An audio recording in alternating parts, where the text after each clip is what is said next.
Hello my dear students, this is Swati Chawla. I welcome all of you on my YouTube channel. So in this video, we will discuss the sample paper which has been issued by the CBSE for class 12, term 2 and session 2021 and 22. I hope अब तक आपने sample paper को अच्छे से analyse भी कर लिया होगा और काफी स्टूडेंट्स ने तो उसको सॉल्व भी कर लिया होगा। बट जिस तरीके का एनालिसिस, जिस तरीके की एक्सप्लेनेशन आपकी स्वाति मैम देंगी वो जरूर देखना, बिकॉज आई एम श्योर चाहे आपने उसको अच्छे से सॉल्व कर भी लिया हो, डेफिनेटली आप कुछ ना कुछ नया जरूर सीखोगे हर एक क्वेश्चन में। Because I will try my level best कि जो भी क्वेश्चन आपको प्रैक्टिकली एक्सप्लेन करें वेयर एवर इट्स पॉसिबल और आपको कहीं पर भी कोई भी डाउट नहीं रहेगा। एक एक क्वेश्चन को बिल्कुल गहराई से जाकर के उसका अच्छे से बिल्कुल एकदम क्रिस्टल क्लियर कर देंगे सारे कंसेप्ट्स। आपने सिर्फ क्या करना है, बिना स्किप किए वीडियो को एंड तक देखना है। बेनिफिट तो आपका ही है, रीजन कंसेप्ट्स आप ही क्लियर होंगे, right? And after that do share your views in the comment section also and please show your support by subscribing the channel and press the bell icon to get the updates of my upcoming videos. So now I hope you all are ready to solve the sample paper with me. Let's start it now.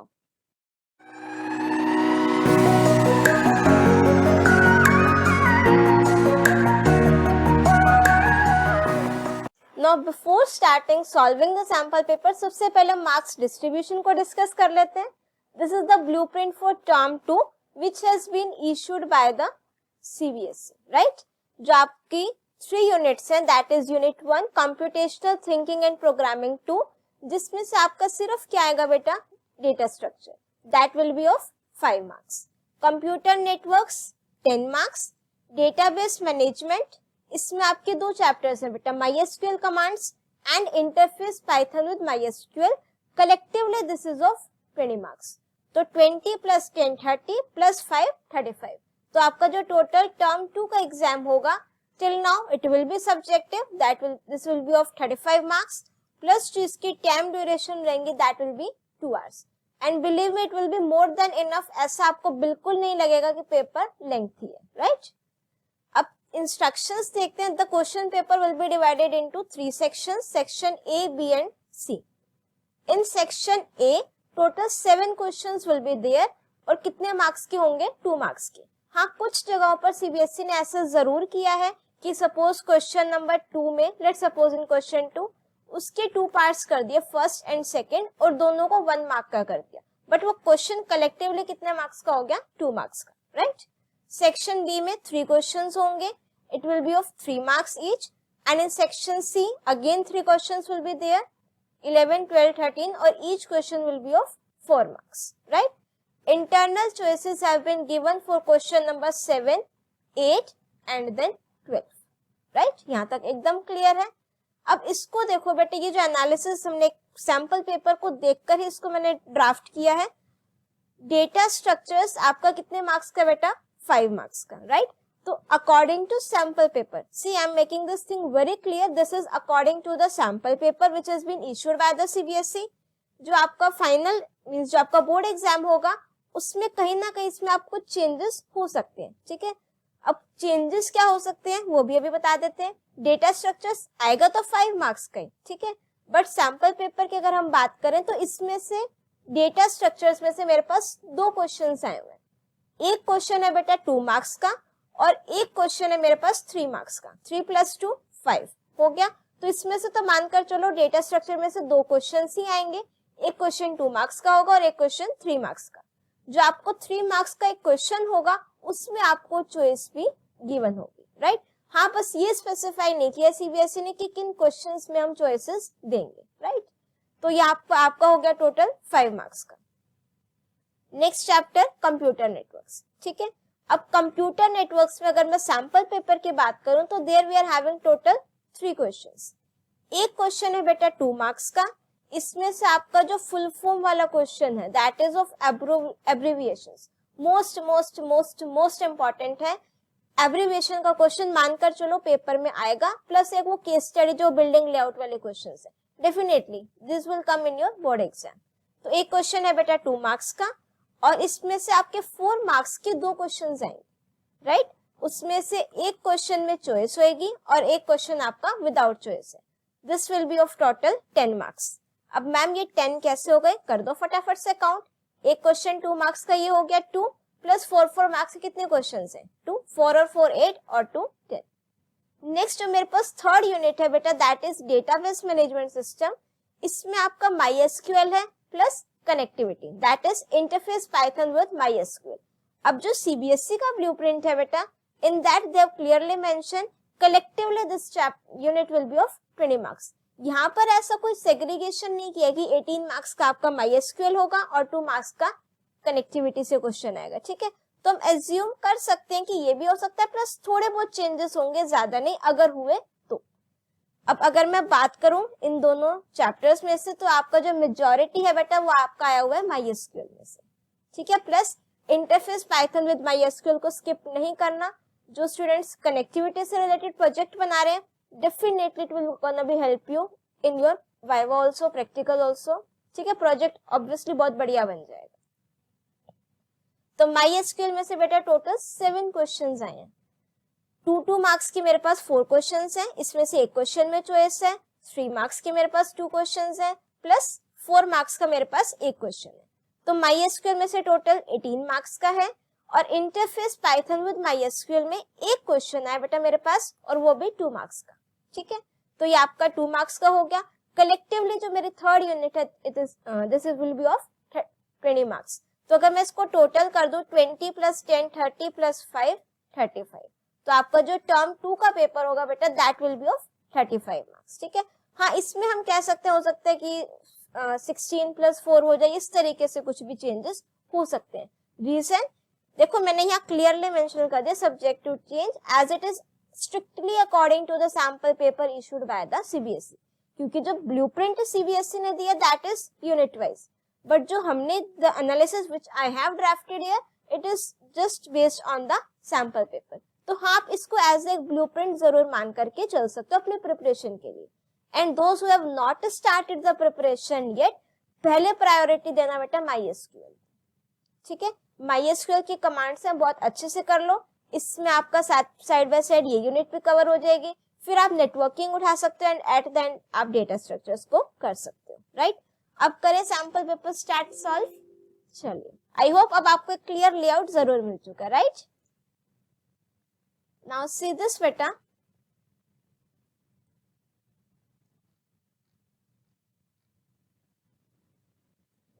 चलो total 13 questions will be there, maximum marks 35। Code number जरूर ध्यान रखना बेटा, subject code 083। अब हम आ जाते हैं अपने फर्स्ट क्वेश्चन पर, वेरी इजी क्वेश्चन, ठीक है।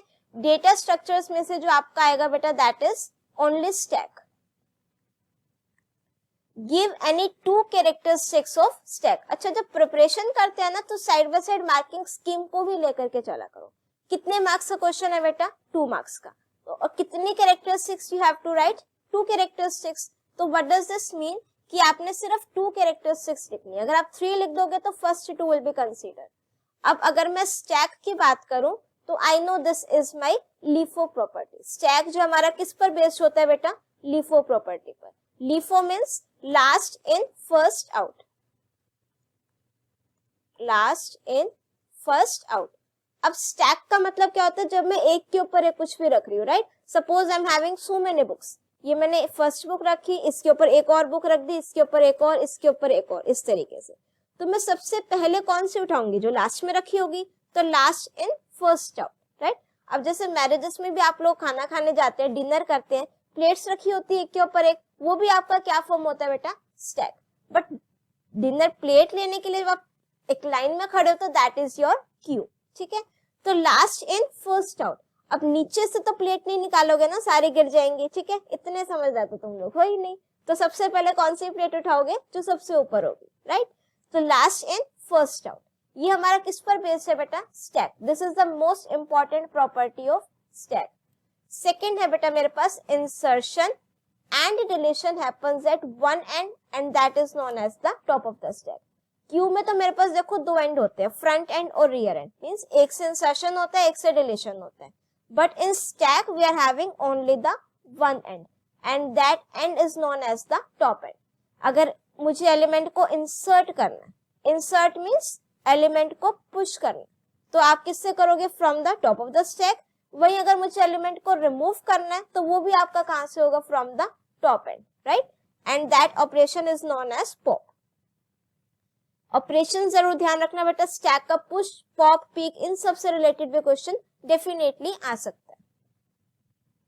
अब देखो 1 mark for each point, 2 characteristics पूछी है, 2 मार्क्स का क्वेश्चन है, एक characteristic 1 mark, second characteristics 2 marks, right. चलो नेक्स्ट है बेटा expand the following, expand means full form. अब देखो इसमें आपका जो सेकंड क्वेश्चन में 2 पार्ट्स कर दिए गए हैं, 1 मार्क ईच, ठीक है।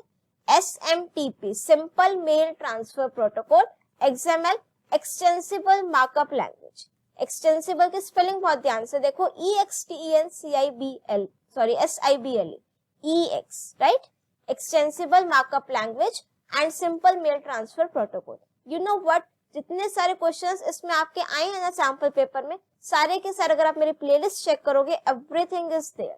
बस आपने सिर्फ क्या करना है, टाइम निकाल के वीडियोस को देखना है, कंसेप्ट को समझना है। एब्रिविएशंस की भी एक सेपरेट वीडियो है बेटा कंप्यूटर नेटवर्क प्लेलिस्ट में, डू चेक इट आउट, सारी एब्रिविएशंस एक साथ गिवन है, राइट। नेक्स्ट आ जाते हैं बेटा हम क्वेश्चन 2 के सेकेंड पार्ट।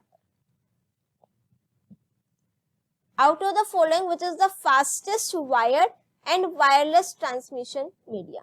अब देखो मेरे से 2 चीजें पूछी है, फास्टेस्ट पूछा है प्लस वायर्ड एंड वायरलेस। पहले मैं इनको सेग्रीगेट कर लूं, इंफ्रारेड ये मेरा है बेटा वायरलेस, माइक्रोवेव भी वायरलेस है, और यहां से अगर मैं बात करूं बेटा वायर्ड की, कोई एक्साइल केबल वायर्ड है, ऑप्टिकल फाइबर वायर्ड है, और इथरनेट केबल भी वायर्ड है। जो रेड कलर से हाईलाइट कर दे these are your wired transmission medium, और पर्पल कलर वाले हैं बेटा वायरलेस, ठीक है। अब बारी आती है इसमें से फास्टेस्ट कौन सा। अगर मैं वायर्ड मीडिया की बात करूं तो मेरे पास फास्टेस्ट कौन सा बेटा, optical fibre cable, right.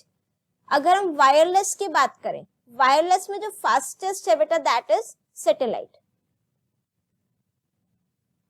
But satellite मुझे ऑप्शन में गिवन नहीं है।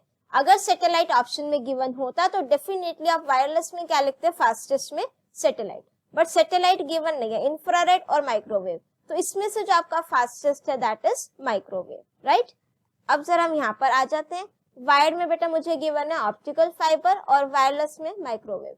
Half mark for each correct answer, बिल्कुल।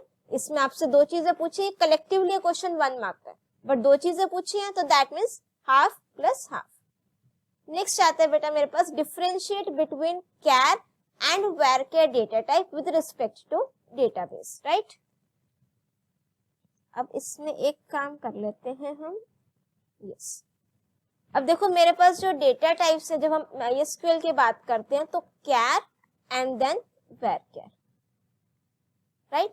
साइज में दोनों में ही स्पेसिफाई कर रही हूं। Suppose here I am writing 10, char 10 and varchar 10। Char is your fixed length character data type, fixed length, and varchar is your variable length. Fixed length means मैंने उसकी जो लेंथ है बेटा वो फिक्स कर दी, वेरिएबल varchar वो change हो रही है। अब किस तरीके से चेंज होगी देखो, फॉर एग्जांपल मैंने यहाँ पर कैर का साइज कितना लिया बेटा 10, तो ये 10 ब्लॉक्स में डिवाइड हो जाएगा, ठीक है। I have not counted this, suppose ये 10 है, राइट। अब जो भी मैं नेम एंटर करूंगी, सपोज मैंने लिखा नेम एंड देन कैर और साइज दे दिया 10। अब मैंने यहाँ पर एंटर किया बेटा my name that is Swati. Total characters कितने हैं 5, बट मैंने कितने फिक्स कर दिए, फिक्स्ड लेंथ ऑफ कैरेक्टर, तो हर एक को कितना साइज मिलेगा बेटा 10। जो बाकी का एक्स्ट्रा स्पेसेस होगा that will be added with the blank spaces. तो इंटरनली जो है ये नेम मेमोरी में कैसे स्टोर हो जाएगा, 5 तो कैरेक्टर्स ही हो गए, 5 में मेरे पास क्या आ जाएगा ब्लैंक स्पेस। अगर मैंने सपोज नेम लिखा राम, 3 है तो 1 2 3 4 5 6 7, बाकी रिमेनिंग 7 गैप्स में आपका क्या आ जाएगा ब्लैंक स्पेस। हर एक नेम को, हर एक जो भी मैं एंटर करूंगी स्ट्रिंग, कितने कैरेक्टर मिलेंगे बेटा 10। बट varchar में ऐसा नहीं है, varchar में जो आप नेम लिखोगे उसकी जो लेंथ रहेगी उतना ही एलोकेट होगा, एक्स्ट्रा एलोकेट नहीं होगा। बट दोनों ही केसेस में मैक्सिमम साइज कितना दे सकती हूँ, सिर्फ 10, इससे ज्यादा नहीं। अच्छा इसको आप विदाउट ब्रैकेट में लिख सकते हो बेटा, बाय डिफॉल्ट कितना साइज लेगा ये 1, ठीक है। आपने सिंपल सिर्फ ऐसे लिख दिया जेंडर और कैर, ब्रैकेट में साइज दिया ही नहीं, तो by default it will take 1 byte, एक ब्लॉक उसको देगा। बट varchar में ऐसा नहीं है, वहां पर मुझे I have to specify the size. Clear? अब इसको हम एक बार देख लेते हैं जो आपकी मार्किंग स्कीम में डिफरेंस गिवन है। हाँ, ये भी मोस्ट इंपॉर्टेंट पॉइंट है। Char it stores a fixed length between 1 and 255 characters maximum आप इसमें लिख सकते हो। मींस अगर मैं इस तरीके से डिक्लेयर कर दूं कैर और मैंने यहाँ पर लिख दिया 260, it will not accept this.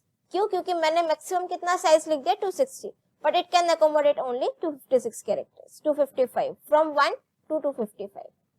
If the values of smaller length adds blank spaces, अभी ये प्रैक्टिकली भी दिखाएंगे आपको, ठीक है। स्टार्टिंग में प्रॉमिस किया था ना, बिल्कुल उस पर जरूर उसको निभाएंगे, ठीक है। सम स्पेस इज वेस्टेड, बिल्कुल वेस्ट हो रही है, एक्स्ट्रा ब्लैंक स्पेसेस है, हर एक का साइज फिक्स है, स्पेस भी हमारा वेस्ट हो रहा है। It stores a variable length string, no blanks are added even if values of smaller length. क्यों? क्योंकि एलोकेट ही उतना होगा जितने उसमें नंबर ऑफ कैरेक्टर्स होंगे, नो वेस्टेज ऑफ स्पेस। अब बात आती है कहां पर कौन सा यूज करें, जहां पर मेरे को पता है कि मेरा साइज फिक्स होगा। सपोज मुझे कॉन्टेक्ट नंबर लिखना है और +91 या कुछ कोड भी लिखना है, मेरे को पता है नंबर ऑफ जो कैरेक्टर्स मैं लिखूंगी वो फिक्स होंगे, तो मैं क्या लिख सकती हूँ, राइट। तो इसमें जहां पर आपको लगता है कि फिक्स है, जेंडर मेल MF एक ही कैरेक्टर लिखना है, जहां पर आपको लग रहा है लेंथ फिक्स है नहीं है, तो then go with varchar, right. अब देखो इसमें आपका जो मैक्सिमम साइज है that is 255 characters and in varchar we are having 65535 characters maximum. इससे ज्यादा मैं अपना varchar में नहीं यूज कर सकती, right. Let me show you this practically also. यहाँ पर हमने MySQL ओपन कर लिया, एक डेटाबेस ले लेते हैं, सपोज क्लास 12 ऑलरेडी क्रिएटेड है बेटा। इसमें हमने एक टेबल क्रिएट करी, create table with name let suppose SP, right. अब यहाँ पर हमने लिखा, मैंने लिखना है name char and then size, इसमें मैक्सिमम कितना है बेटा 255, ठीक है। अब हमने लिख दिया 256, एक ही ले लेते हैं, ठीक है। Bracket close and then semicolon, right. Column length too big for column name, क्योंकि जो आपका नेम कॉलम है इसकी डेटा टाइप हमने क्या स्पेसिफाई कर दी, कैर, और साइज कितना दे दिया 256, मैक्सिमम कितना होना चाहिए बेटा 255, ठीक है। यूज ब्लॉक और टेक्स्ट इंस्टेड, मींस वो बता रहा है कि आप ब्लॉक भी एक डेटा टाइप होती है बेटा, ब्लॉक एंड टेक्स्ट, कि आप ये ले सकते हो, राइट। बट अगर मैं कहती हूँ नहीं भाई क्रिएट टेबल सैंपल पेपर, इसका साइज हमने ले दिया, बिल्कुल भी नहीं लेते, कोई दिक्कत नहीं, ठीक है, हमारी मर्जी ना। अब हमने क्या करना है, इसको नेम की जगह हम जेंडर करते हैं क्या, और ये मैंने क्या लगा दिया बेटा सेमीकोलन। अब एरर नहीं आया, रीजन बीइंग दैट अब उसका जो साइज है ना कितना हो गया बेटा, वो एक कैरेक्टर में उसमें एंटर कर सकती हूँ। अब अगर मैं लिख दूं describe and then name of the table, right, char कितना दे दिया बेटा 1। यही सेम चीज अगर मुझे करनी हो varchar के साथ, तो हम क्या करेंगे, क्रिएट टेबल सैंपल पेपर 2 करते हैं इसको, ठीक है, नेम varchar। अब देखो आपको जो सैंपल पेपर में मार्किंग स्कीम गिवन है, आंसर जो गिवन है इसमें मैक्सिमम नहीं मेंशन। अब आपकी मैम ने तो बोल दिया 65535, हाउ यू ट्रस्ट दैट ना कि नहीं मैम बिल्कुल करके दिखाओ, ये लो क्या लिख दे 70,000, डन, ब्रैकेट क्लोज सेमीकोलन, ठीक है। अब देखो यहाँ पर आ गया बेटा मैक्सिमम, इसमें मैं कितने कैरेक्टर्स ले सकती हूँ 65535, मींस जो ये ब्लॉब और टेक्स्ट है इसमें जो आपका साइज होगा वो उससे भी ज्यादा होगा। अब अगर मैं इसको without space means without any size लिख दूं जैसे मैंने कैर को लिखा था, तो भी ये मुझे एरर देगा, ठीक है। रीजन बीइंग दैट बेटा varchar में मुझे स्पेसिफाई मींस जो साइज है उसको स्पेसिफाई करना ही करना है, बाय डिफॉल्ट वो कितने भी कैरेक्टर्स नहीं पिक करेगा।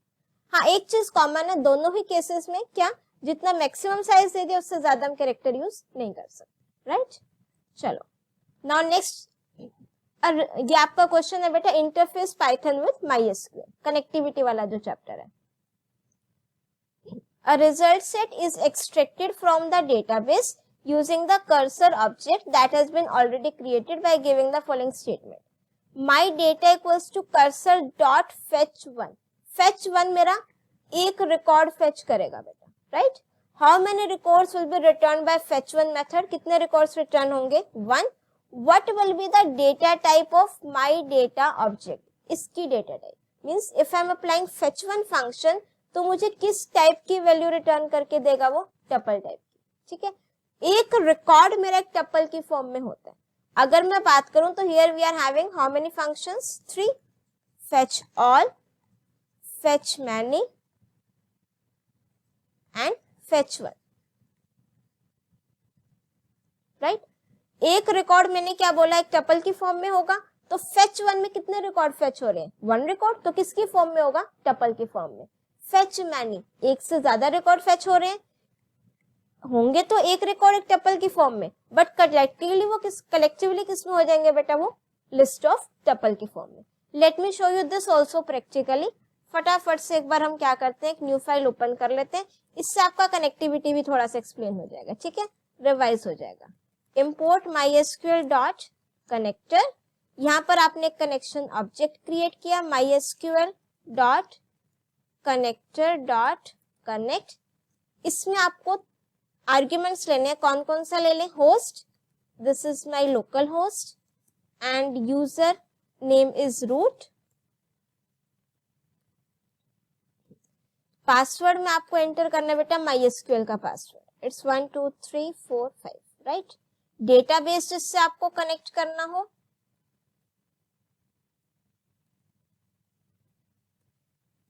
डेमो डेटाबेस लिख लेते हैं, ठीक है, क्लास 12 नेम से है ना डेटाबेस, ये यूज कर लेते हैं। एंड बस इसमें एक मुझे कैरसेट आर्ग्यूमेंट और देना पड़ता है बेटा, कैरसेट इनकोडिंग के लिए UTF-8, राइट। ये आपका कनेक्ट फंक्शन हमने कॉल कर दिया। Now next step is we have to create the cursor object. With the help of connection object we have to call the cursor function. Connection object की help से मैंने किसको call किया, cursor function को। ये आपका एक कर्सर ऑब्जेक्ट क्रिएट करके देगा। अब इसका क्या बेनिफिट हुआ, जो हमने कर्सर ऑब्जेक्ट क्रिएट किया है इसकी हेल्प से मैं अपना क्वेरी को एग्जीक्यूट कर सकती हूँ। Select star from, table name check कर लिया जाए एक बारी, यहां से हमने यूज कर लिया क्लास 12, इसमें हम कर देते हैं show tables, employ table I think इसमें रिकॉर्ड्स होंगे, सेलेक्ट स्टार फ्रॉम एम्प्लॉय, या ठीक है, तो यहाँ पर हमने लिख दिया select star from employ, done. अब मुझे क्या करना है, data equals to cursor object की हेल्प से फेच फंक्शन यूज करोगे। फेच वन एक टाइम पर एक रिकॉर्ड एंटर करेगा। अब मैं क्या करा दूं, इसको प्रिंट करा दूं, प्लस मुझे क्या चेक करना है, किस टाइप की वैल्यू रिटर्न करी है, for that we are having the type function, done. और इसको सेव करते टाइम आपने जरूर ध्यान रखना है, आपने इसका नेम MySQL तो बिल्कुल भी नहीं देना, ठीक है, सैंपल पेपर टर्म 2 लिख देते हैं। चलिए अब देखते हैं कहीं कहीं मिस्टेक होगी तो डेफिनेटली इट विल टेल, नहीं है, ठीक है। क्लास टपल, फर्स्ट रिकॉर्ड इसने मुझे फेच करके दे दिया, that is name Alisha, right. अब देखो किसकी फॉर्म में बेटा, टपल की फॉर्म में, एक टाइम पर एक रिकॉर्ड, दोनों क्वेश्चन के आंसर हो गए। अब अगर मैं बात करूं बेटा फेच ऑल फंक्शन की, आपको कि ये तो टपल ऑफ टपल की फॉर्म में देता है, नहीं, फेच ऑल फंक्शन देगा list of tuple. Now see this, ये मेरे पास क्या है बेटा, लिस्ट की ब्रैकेट, ये लिस्ट की ब्रैकेट यहाँ पर क्लोज हो रही है, ठीक है। एक रिकॉर्ड मेरा एक टपल की फॉर्म में, ये मेरा टपल यहाँ से स्टार्ट हुआ, यहाँ पर क्लोज हुआ, ये सेकेंड रिकॉर्ड, ठीक है। तो दैट मीन्स एक रिकॉर्ड एक टपल की फॉर्म में है, और फेच ऑल फंक्शन किसकी फॉर्म में आंसर दे रहा है, लिस्ट की फॉर्म में, या फिर आप लिस्ट ऑफ टपल कह सकते हो, बट सिर्फ टपल में। सेम आपका किस में होगा बेटा, फेच मैनी, फेच मैनी भी तो एक टाइम पर एक से ज्यादा रिकॉर्ड फेच कर रहा है, यहाँ पर आप आर्ग्यूमेंट लिख सकते हो कितने रिकॉर्ड फेच करने हैं, राइट, लिस्ट के फॉर्म में। बट फेच वन एक टाइम पर एक रिकॉर्ड फेच कर रहा है, किसके फॉर्म में, टपल के फॉर्म में। हो गया कंसेप्ट क्लियर। अब इस क्वेश्चन को बहुत ध्यान से देखना बेटा, आपके लिए अगर मैं इसको देखूं ना डायरेक्ट जैसे आपने सॉल्व कर रखा है, इस क्वेश्चन में मेरे को थोड़ा सा डाउट है, जो सीबीएसई की इवन आंसर की भी है, ठीक है, इसको बहुत हम डीपली एनालाइज करेंगे क्वेश्चन को। Sorry, write the output of the queries A to D based on the table furniture given below, ठीक है। अब बिल्कुल जैसे आप लोगों ने इसको करा होगा ना, मैं बिल्कुल वैसे सॉल्व करती हूँ, ठीक है। कैसे सॉल्व किया आपने, सेलेक्ट सम डिस्काउंट, ये मेरा डिस्काउंट का कॉलम है, वैल्यूज को सम करना है from furniture table where cost greater than 15,000, cost greater than 15,000 this and this, ठीक है। 15,000 इक्वलिटी वाला नहीं लोगे, क्या प्लस करना है, डिस्काउंट कर देते हैं बेटा 10, 5, 0 और ये 14, 29, ठीक है। अब इसका आंसर देखें जरा हम, 29, ठीक है। इसको इस तरीके से लिखने की बजाय ना आप लोग कैसे करना, सम और यहां पर लिख देना डिस्काउंट, वो यहां पर लिख देना 29, हो सके तो यहां पर ये टेबुलर फॉर्म में और लिख देना, आंसर तो हमारा इसी फॉर्म में आएगा ना, ठीक है। Select max date of purchase, इस क्वेश्चन में बहुत बड़ा गड़बड़ झोल है, जो भी तुम्हारी मैम बताएंगे, ठीक है, ध्यान से देखना। आपके अकॉर्डिंग क्या है बेटा, डेट ऑफ परचेज देखो, इसको इरेज कर दे,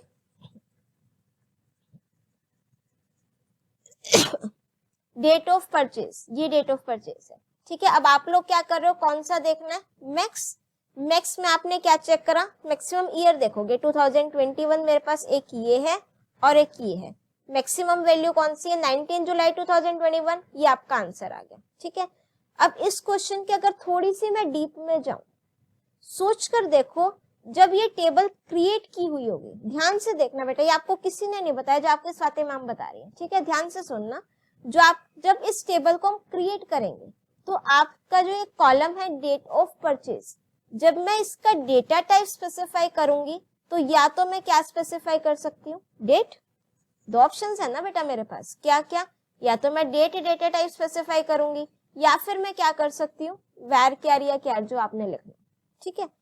अब जो आपने आंसर निकाला है ना, ये किसकी हेल्प से आ रहा है, अगर मैं डेटा टाइप क्या ले रही हूँ, डेट, बट अगर मैं डेटा टाइप इसकी डेट लूंगी ना तो डेफिनेटली मैं इस फॉर्मेट में एंटर नहीं करा सकती, वहां पर मेरा फॉर्मेट क्या रहता है बेटा, year then month and then date, इस तरीके से मैं एंटर नहीं करा सकती। अगर मैंने डेटा टाइप वैरकेयर लिखी तो मेरा आंसर ये नहीं आएगा, तो वो आपका लेक्सिकल ऑर्डर में होता है, जैसे डिक्शनरी में ऑर्डर होता है, तो यहाँ पर सबसे पहले एंड में कौन सा होगा, 30 वाला, तो मेरे पास क्या आंसर आएगा, 30, right. Let me show you this practically also, क्योंकि मैम की बात पर तो क्यों विश्वास करोगे, है ना, बट माई एसक्यूएल पर जरूर करोगे। ये टेबल मैंने क्रिएट करके रख रखी है, select star from furniture, right. अब देखो यहाँ पर जो आपका डेट ऑफ परचेज, सारे वैल्यू सेम है, मैंने सिर्फ कहां पर हम फोकस कर रहे हैं, इस डेट ऑफ परचेज कॉलम पर, राइट। अब देखो यहाँ पर मैंने, अगर मैं इस टेबल को डिस्क्राइब करके लिखूं DESC और मैंने इसको लिख दिया यहाँ पर फर्नीचर, तो इसकी डेटा टाइप मैंने क्या लिखी हुई है बेटा, डेट ऑफ परचेज की डेट, डन, ठीक है। अगर डाउट है तो मैं इसको दोबारा कर देती हूँ, कोई दिक्कत नहीं। क्रिएट टेबल, यहाँ पर हमने लिखा फर्नीचर नहीं लिखते, F1 लिख देते हैं, ठीक है, और सिर्फ दो कॉलम्स ले लेते हैं, एक FID और एक date of purchase. Create table F1, यहाँ पर मैंने लिखा बेटा FID, इसको हम ले लेते हैं वैरकेयर और यहाँ पर साइज दे दिया 5, ठीक है। अब डेट ऑफ परचेज, इसकी डेटा टाइप में क्या लिख दूं, date, bracket close, semicolon, enter, done. अब जरा वैल्यूज इंसर्ट करो, insert into table name values, FID बेटा मैंने लिख लिया B001, राइट। अब मुझे क्या लिखना है, डेट ऑफ परचेज, अगर डेटा टाइप क्या है, डेट, दैट मीन्स 03 Jan 2018, लिखो जरा ऐसे, 03 Jan 2018, राइट। इसको हमने कर दिया क्लोज।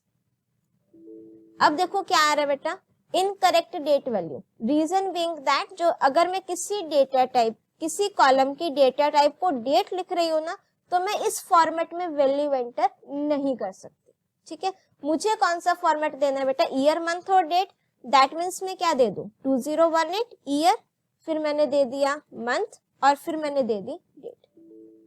अब कहां गड़बड़ हो गई है,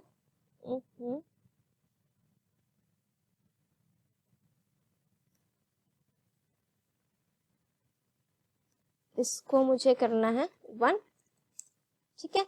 अब ये हुआ बेटा 2018 ईयर, ये जैन मेरा हो गया मंथ और डेट हो गई 3, राइट। इसी तरीके से अगर मैं नेक्स्ट करना चाहूं 2019 मंथ मैंने लिख दिया बेटा 7 और यहाँ पर डेट लिख दी 19। अब एक और अगर मैं लिख दूं 2019 की, इसमें दो है आई थिंक, 19 जुलाई और 1 जैन। यहाँ पर मैंने लिख दिया 1 और ये जैन, राइट। अब देखो जरा, select star from F1, done. अब अगर मैं यहाँ पर लिखती हूँ select max date of purchase from F1, अब देखो डेटा टाइप क्या है बेटा, डेट, ठीक है। तो वो कैसे चेक करेगा, ईयर मंथ और डेट, ईयर 2019 इक्वल है, उसके बाद वो मंथ पर आएगा। मैक्सिमम कौन सा बेटा, जैन की जुलाई, ऑब्वियसली जुलाई, तो आंसर मुझे क्या दे देगा 2019, ये जुलाई 7 और ये 19, ठीक है। ये आंसर कब आ रहा है बेटा, अगर मैं डेटा टाइप क्या ले रही हूँ, डेट, और किस फॉर्मेट में एंटर कर रही हूँ बेटा, ईयर मंथ और डेट के फॉर्मेट में। वेरएस अगर मैं इस कॉलम की डेटा टाइप को डेट ले रही हूँ ना, तो इसके अकॉर्डिंग मैं वैल्यूज इस फॉर्म में एंटर नहीं कर सकती। डन, क्लियर हो गया आई थिंक ये चीज। तो अब अगर मैं इसका डेटा टाइप varchar लेकर चलूं, varchar में तो मैं किसी भी फॉर्म में एंटर कर सकती हूँ ना। अब हमने क्या किया, क्रिएट टेबल F2 कर दे, यहाँ पर हमने लिखा FID और यहाँ पर मैं क्या लिख लूं, क्या लिख लेते हैं बेटा, फॉर डेट ऑफ परचेज। अब मैंने लिखा varchar, राइट। अब मैंने यहाँ पर साइज दे दिया, let's suppose 50। Now we have to insert the values in this table, insert into table name F2 कर दें बेटा, राइट। अब देखो 2000, अब varchar है तो मैं किसी भी फॉर्म में एंटर कर सकती हूँ। अब हम किस फॉर्म में करेंगे, जो आपको पेपर में गिवन है, दैट इज 3 Jan 2018, राइट। इसको मैंने लिख दिया 3 Jan 2018, राइट। नेक्स्ट हमने लिखा, यहाँ पर हम कर देते हैं B002 और इसको मैंने लिख दिया बेटा 30 December 2021, लेट्स सपोज, ठीक है। इसके बाद हमने लिख दिया बेटा B003, इसको मैंने लिख दिया 19 जुलाई और इसको मैंने लिख दिया 2022। अभी सिर्फ ये लेते हैं, ठीक है। अब जरा टेबल देखो, select star from F2, done. अब मैं लिख रही हूँ बेटा select max date of purchase from F2। अब मैक्सिमम कौन सी आएगी बेटा, 30 दिसंबर। रीजन, अब मैंने इसकी डेटा टाइप क्या लिखी थी बेटा, डेट ऑफ परचेज की varchar, राइट। जो हमने यहाँ पर डेट ऑफ परचेज की डेटा टाइप लिखी है, that is varchar। Just a second, या इसकी डेटा टाइप हमने क्या लिखी है, varchar। और varchar पर जब मैं मैक्स फंक्शन अप्लाई करूंगी तो किसकी फॉर्म में आंसर देगा, जैसे आपका डिक्शनरी की फॉर्म में होता है। अगर मैं डिक्शनरी की बात करूं तो सबसे एंड में कौन सी वैल्यू आएगी, पहले 0 वाली होंगी, फिर 1 वाली, फिर 2 वाली, फिर 3 वाली। तो यहाँ पर 3 से मैक्सिमम है, दैट इज 30 दिसंबर, राइट। तो वो डेट के फॉर्म में नहीं चेक हो रहा, वो इस तरीके से। तो अब आप देखोगे कि आपको जो क्वेश्चन गिवन है सैंपल पेपर में, कहीं ना कहीं वो कॉन्ट्राडिक्ट कर रहा है, ठीक है। अब देखो क्या कॉन्ट्राडिक्शन आ रही है मेरे पास, कि आपका जो डेट ऑफ परचेज का कॉलम है, इसमें जो वैल्यूज एंटर कर रखे हैं 03 Jan 2018, अगर डेटा टाइप डेट लिखी है तो मैं इस फॉर्म में वैल्यूज एंटर करा ही नहीं सकती। मैंने आपको प्रैक्टिकली भी शो कर दिया, ठीक है। आंसर तो तभी आएगा ना वो 19 जुलाई 2021, कब, अगर मैं डेटा टाइप क्या लूं, डेट लूं और वैल्यूज करेक्टली एंटर करूं। बट डेट की फॉर्म में तो नहीं हो सकता है, तो मैंने किसकी फॉर्म में एंटर किया, varchar की फॉर्म में। और अगर इसकी डेटा टाइप varchar थी तो आंसर ये 19 जुलाई नहीं आएगा, तो मेरा आंसर क्या आएगा, 30 दिसंबर, ठीक है। अगर आप चाहो तो इसको प्रैक्टिकली इंप्लीमेंट करके देख सकते हो, कोई दिक्कत नहीं। यहाँ तो मैंने प्रैक्टिकली कर दिया, अब आपने करना है, ठीक है। नेक्स्ट बाकी क्वेश्चंस ठीक है इसके। Select star from furniture, star आ गया तो that means we have to display all the details. From furniture where discount greater than 5, इसको एक बार इरेज कर दिया जाए साफ साफ।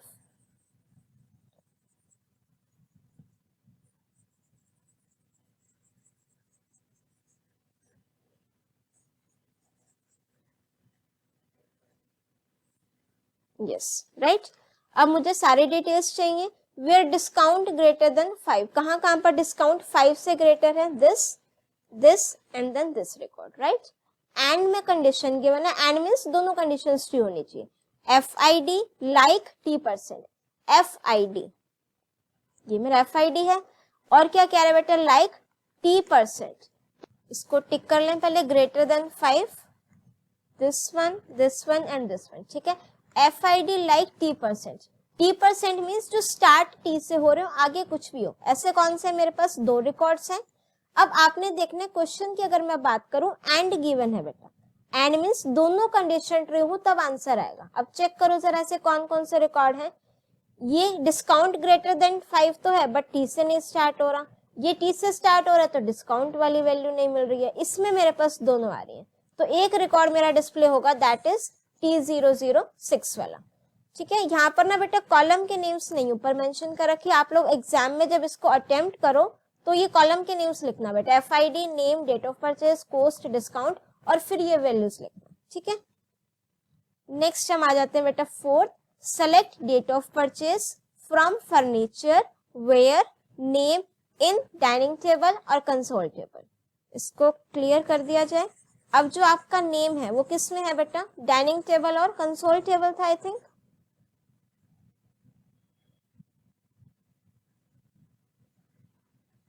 राइट।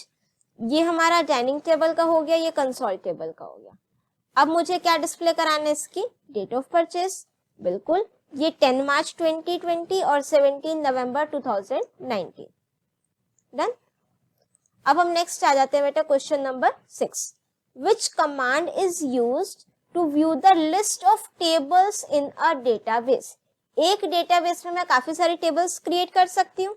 अब यहाँ पर अगर मैं बात करूं, मेरे पास डेटाबेस है यूज, अच्छा मैं अगर कमांड आ जाती है कि मुझे सारे डेटाबेसेस चेक करने, तो what I have to write, show databases, it will display the list of all the databases. Now I want to see कि क्लास 12 वाले डेटाबेस में कौन कौन सी टेबल्स हैं, तो what I will write, use class 12, that is name of the database. उसके बाद मेरे पास क्वेरी होती है शो टेबल्स, तो इस जो आपका क्लास 12 नेम से डेटाबेस है, इसमें मेरे पास ये टोटल 7 टेबल्स है, तो कमांड हमने कौन से लिखी बेटा, शो टेबल्स, राइट। तो आपका जो आंसर आ जाएगा दैट इज क्वेश्चन नंबर 6 के लिए शो टेबल्स। आप इसको स्मॉल में भी लिख सकते हो, कोई दिक्कत नहीं। Next part is give 1 point of difference between an equijoin and a natural join. अब ये आपका यूज कब होता है बेटा, अगर मेरे को 2 टेबल से डेटा चाहिए, राइट। इसको भी प्रैक्टिकली कर लें, एक बार इसमें देखती हूँ, department table, select star from department और सेलेक्ट स्टार फ्रॉम एम्प्लॉय।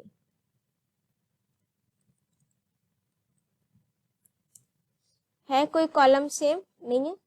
एक और डेटाबेस है, use class 12 CS, show tables, इसमें मिलेगा student and then stream, select star from student और select star from stream, right. अब देखो ये 2 टेबल्स हैं बेटा मेरे पास। अब मैं आपको प्रैक्टिकली कौन सा कंसेप्ट शो करके दिखा रही हूँ, इक्वी जॉइन और नेचुरल जॉइन, ठीक है। अब ध्यान से देखना, बिल्कुल प्रैक्टिकली, कोई दिक्कत नहीं। मैं सिर्फ थ्योरेटिकल एक्सप्लेनेशन में बिलीव नहीं करती बेटा कि मैं बता दूं एक कॉलम सेम होगा नहीं होगा, किसमें होगा किसमें नहीं होगा, वो चीज नहीं समझ में आएगी जब तक आप इसको खुद से देख नहीं लोगे, right. Now see this is my student table and this is my stream table. अब अगर मैं आपको कहूं कि मेरे को तो क्या पता करना है कि जो मेरे पास स्टूडेंट है बेटा, लेट्स सपोज निशा, उसके पास कौन सी स्ट्रीम है, क्या मुझे सिर्फ इस टेबल्स को, फर्स्ट टेबल को देख करके कैन यू टेल मी कि निशा के पास कौन सी स्ट्रीम है, नहीं, मुझे तो स्ट्रीम कोड पता लगेगा S101। फिर हम सेकंड टेबल में जाएंगे, एस कोड 101 में कौन सी स्ट्रीम है, नॉन मेडिकल, तो दैट मीन्स निशा के पास कौन सी स्ट्रीम हो गई, नॉन मेडिकल, राइट। ये मुझे कैसे पता लगा, दोनों टेबल को देख करके। तो यहाँ पर हम क्या यूज करते हैं बेटा, ज्वाइन, राइट। अब मुझे क्या करना है, जब भी आप ज्वाइन करोगे एक कॉलम आपका दोनों टेबल में सेम होगा, वो यहाँ पर कौन सा है बेटा, एस कोड, राइट। अब जरा इसको देखो प्रैक्टिकली, एक तो है मैं कार्टेशियन प्रोडक्ट कर दूं, those who are familiar with maths, उसमें सेट्स में आप पढ़ते हो, cartesian product, select star from, यहाँ पर हम लिख दे स्टूडेंट कॉमा स्ट्रीम, तो हर एक वैल्यू से वो सबका मल्टीप्लाई हो जाए, मीन्स मेरे टेबल के फर्स्ट रिकॉर्ड सेकंड के हर एक रिकॉर्ड के साथ आएगा, सेकंड रिकॉर्ड दूसरी टेबल के हर एक रिकॉर्ड के साथ आएगा। अब मुझे क्या, ये भी एक तरीके से आपका इक्वी ज्वाइन होता है। तो आपका जो एस कोड का कॉलम है, ये देखो ये दोनों बार आ रहा है, 2 टाइम्स आ रहा है ना। अब अगर मैं यहाँ पर जो मेरी एक्चुअल इक्वी ज्वाइन की कमांड है, select star from name of both the tables where student dot S code equals to stream dot S code, right. देखो जरा, जहां पर इक्वालिटी की कंडीशन थी वो मैच हो गए, बट जो ये मेरा ये वाला कॉलम है ये सेम आ रहा है दोनों टेबल्स में, इसको हम क्या बोलते हैं बेटा, इक्वी ज्वाइन, राइट। और एक मेरे पास होता है नेचुरल ज्वाइन, उसके लिए मेरे पास क्या सिंटेक्स रहता है, select star from student comma stream, दोनों टेबल्स के नेम के बीच में मैं क्या लिख दूं बेटा, नेचुरल ज्वाइन, राइट। अब देखो नेचुरल ज्वाइन लिखते ही क्या होगा, जो मेरा एस कोड का कॉलम है वो एक बार आ रहा है, ठीक है। अब कहोगे कि मैम ये तो स्टार्टिंग में आ गया, क्या ऑर्डर ऑफ कॉलम्स मैटर करते हैं मेरे पास MySQL में? नहीं, ऑर्डर ऑफ रोज और कॉलम्स मैटर नहीं करते। तो आप ध्यान से अगर देखोगे तो जो एस कोड जिसमें एक बार आ रहा है बेटा, वो किसका एग्जाम्पल है, आपका नेचुरल ज्वाइन। यहां से आपका ज्वाइनिंग जो टेबल का कंसेप्ट है वो भी कंप्लीट हो गया, राइट। और वहीं अगर हम बात करें बेटा, जहां पर आपका जो सेम कॉलम है वो दोनों बार रिपीट होगा, कौन सा है वो, दिस वन, एस कोड, ये आपका कौन सा होगा बेटा, इक्वी ज्वाइन, डन। चलो अब जरा इसका डिफरेंस पढ़े। अब आपको डिफरेंस जब आप मार्किंग स्कीम में रीड करोगे वो और अच्छे से क्लियर हो जाएगा। The join in which columns from 2 tables are compared for equality, equality के लिए कंपेयर करा था, डुप्लीकेट कॉलम्स आर शोन, ठीक है। डुप्लीकेट इक्वालिटी के लिए मींस ये वाली चीज बेटा, where student dot s code equals to stream dot s code, equality के लिए कंपेयर करते हैं, प्लस जो सेम कॉलम मींस जो कॉलम है वो आपका दोनों बार आएगा, ये आपका सेकेंड डिफरेंस है, sorry duplicate columns are shown. वहीं अगर हम नेचुरल ज्वाइन की बात करें, the join in which only one of the identical columns exists in both tables is present, means जो identical column है वो आपका एक बार present होगा, s कोड एक बार आया, plus no duplicate of columns, मेरे पास डुप्लीकेट कॉलम्स नहीं होंगे, राइट। चलो नेक्स्ट आ जाते हैं अपना, consider the table movie details given below. ये टेबल मुझे गिवन है, कौन सी, movie details. Identify the degree and cardinality of the table. अब डिग्री मीन्स बेटा you have to specify you have to count number of columns and cardinality means you have to count number of rows. अब अगर मैं बात करूं अपनी table की, that is movie details, degree बतानी है बेटा, पहले कितने कॉलम से काउंट करो, 1 2 3 4 5, तो इस टेबल के लिए डिग्री कितनी हो गई बेटा, 5। कार्डिनलिटी में क्या काउंट करनी है, number of rose, number of rose count करो, 1 2 3 4 5 एंड देन 6, तो कार्डिनलिटी क्या हो गई बेटा, 6। अब कुछ स्टूडेंट के माइंड में क्या डाउट रहता है कि ये भी तो एक रो है, हमने इसको काउंट क्यों नहीं किया, ये आपके कॉलम के नेम्स है, इसमें मैंने रिकॉर्ड एंटर नहीं किया, मींस जो रिकॉर्ड एक्चुअल जो वैल्यूज हैं ये वो नहीं हो फर्स्ट वाली आपकी रो में, ठीक है। तो आपने जिसमें एक्चुअल डेटा है आपका वो रोज काउंट करना। अब हम आ जाते हैं इसी क्वेश्चन के सेकेंड पार्ट पर, which field should be made the primary की। प्राइमरी की कौन सी होती है, जो हर एक रिकॉर्ड के लिए वैल्यू क्या हो, यूनिक हो। तो अब जरा चेक करो मैं किसको प्राइमरी की बना सकती हूँ, मूवी आईडी बेस्ट ऑप्शन रहेगा, ठीक है। Movie ID should be made the primary key as it uniquely identifies the record in a table. अब हम आ जाते हैं इसी क्वेश्चन के और वाले पार्ट पे, identify the candidate keys from the table movie details. अब बेटा कैंडिडेट कीज कौन सी होती है, पहले मुझे ये पता होना चाहिए, which are able to become primary key, जो मैं प्राइमरी की बना सकती हूँ, ठीक है। अब सपोज मेरे पास 2-3 कॉलम्स हैं जो हर एक की यूनिक है, Aadhaar card number, registration number, roll number, तीनों को प्राइमरी की बना सकती हूँ। स्टार्टिंग में तो तीनों कौन सी हो गई, कैंडिडेट कीज, इन 3 में से मैं कोई एक सेलेक्ट कर लूंगी प्राइमरी की, तो रिमेनिंग मेरी कौन सी हो जाएंगी, अल्टरनेट की। ठीक है, तो अब ध्यान से देखना इसमें मेरे पास कौन से कॉलम्स है जिसको मैं एज अ प्राइमरी की बना सकती हूँ। मूवी आईडी को बना सकते हैं, मूवी नेम्स अगर आप देखो टाइटल ये भी रिपीट नहीं हो रहे हैं, ये भी बना सकते हैं। तो अगर हम इनका आंसर देखें तो मूवी आईडी एंड टाइटल, ठीक है, दोनों को मैं कैंडिडेट कीज है, क्यों, क्योंकि ये प्राइमरी की बन सकती है। मूवी की आपकी जो आईडी है वो भी रिपीट नहीं हो रही है, टाइटल भी रिपीट नहीं हो रहा है।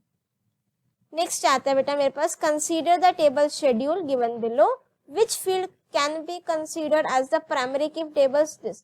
अब फॉरेन की, हाँ, which field will be considered as the foreign key if the tables movie details and schedule are related. Check कर लो कौन सा कॉलम रिपीट हो रहा है, मूवी आईडी, ठीक है। अब मूवी आईडी में देखो यहाँ पर वैल्यूज 10 20 20 10, यहाँ पर तो रिपीट हो रही है ना, तो इस टेबल के लिए तो ये क्या हो जाएगा, फॉरेन की, और जहां वैल्यूज रिपीट नहीं हो रही उस टेबल के लिए प्राइमरी की। आपने क्या चेक करना है, जो कॉलम दोनों टेबल्स में कौन सा है, मूवी आईडी, तो आपका क्या आ जाएगा बेटा, मूवी आईडी, राइट।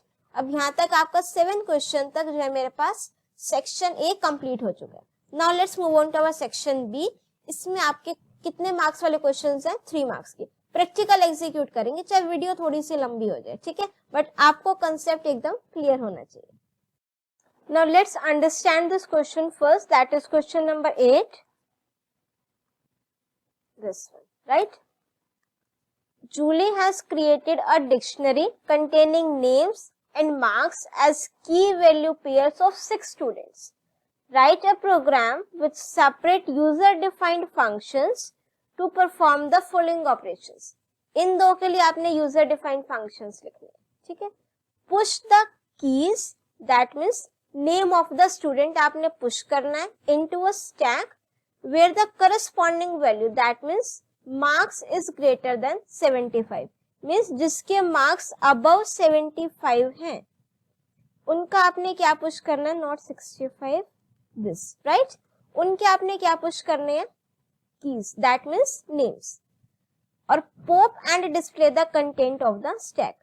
अब कुछ स्टूडेंट्स मुझे कहेंगे कि मैम हमारे सिलेबस में तो सिर्फ क्या है, implementation of stack using list, ये क्वेश्चन तो डिक्शनरी का आ गया, ये तो आउट ऑफ सिलेबस है। नो, स्टैक यूजिंग लिस्ट में अगर आपको डिक्शनरी दे दिया तो आगे तो काम वो लिस्ट की हेल्प से ही हो रहा है, ठीक है। देखो कैसे, कि जब मैं की और वैल्यू पेयर को एक्सेस कर रही हूँ, फॉर एन एग्जाम्पल सबसे पहले हम क्या करते हैं, यही डिक्शनरी ले लेते हैं, प्रैक्टिकली करेंगे कोई दिक्कत नहीं, ठीक है। ये हमने इसको हमें कमेंट कर देना चाहिए, राइट। चलो अब यहाँ पर हमने एक डिक्शनरी ले ली, copy and then paste, right.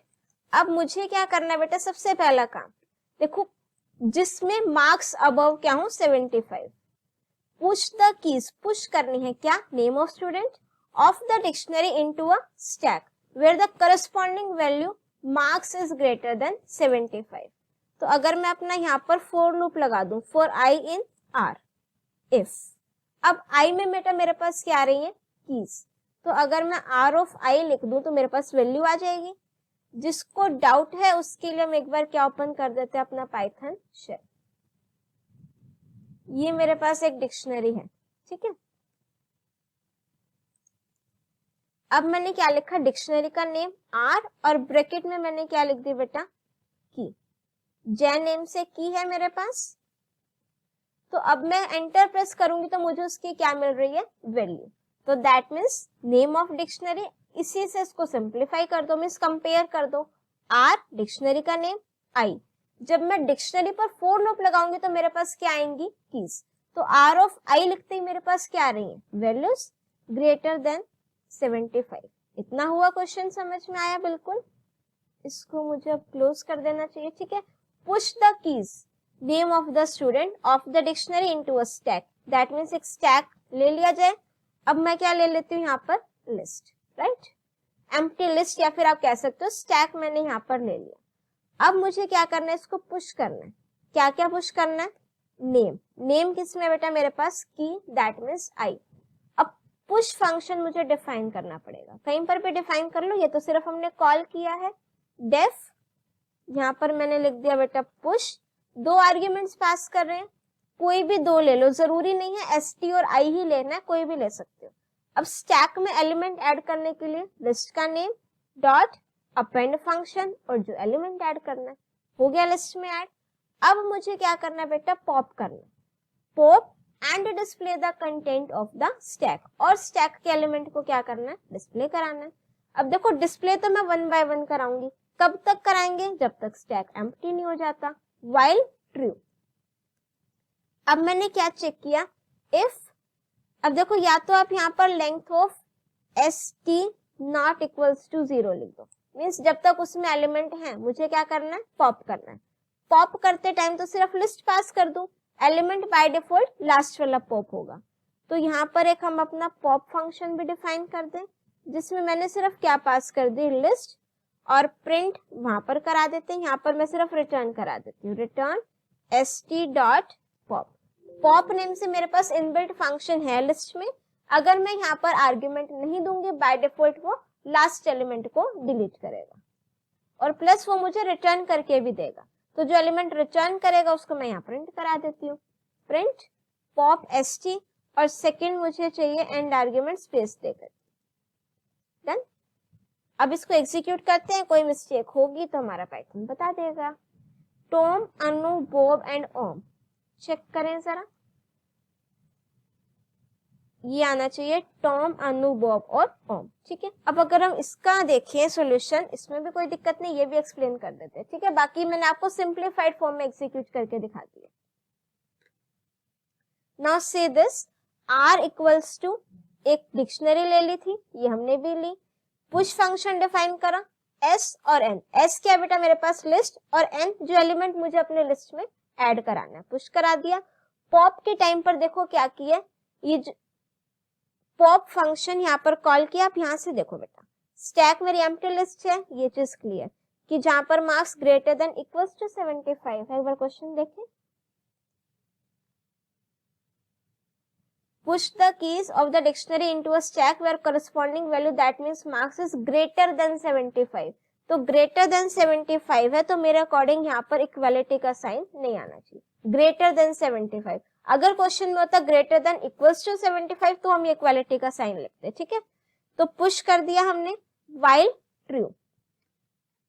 If S T not equals to empty list, means जब तक उसमें एलिमेंट है, जब तक वो एम्प्टी लिस्ट नहीं है, मुझे क्या करना है, पॉप करना है, ठीक है।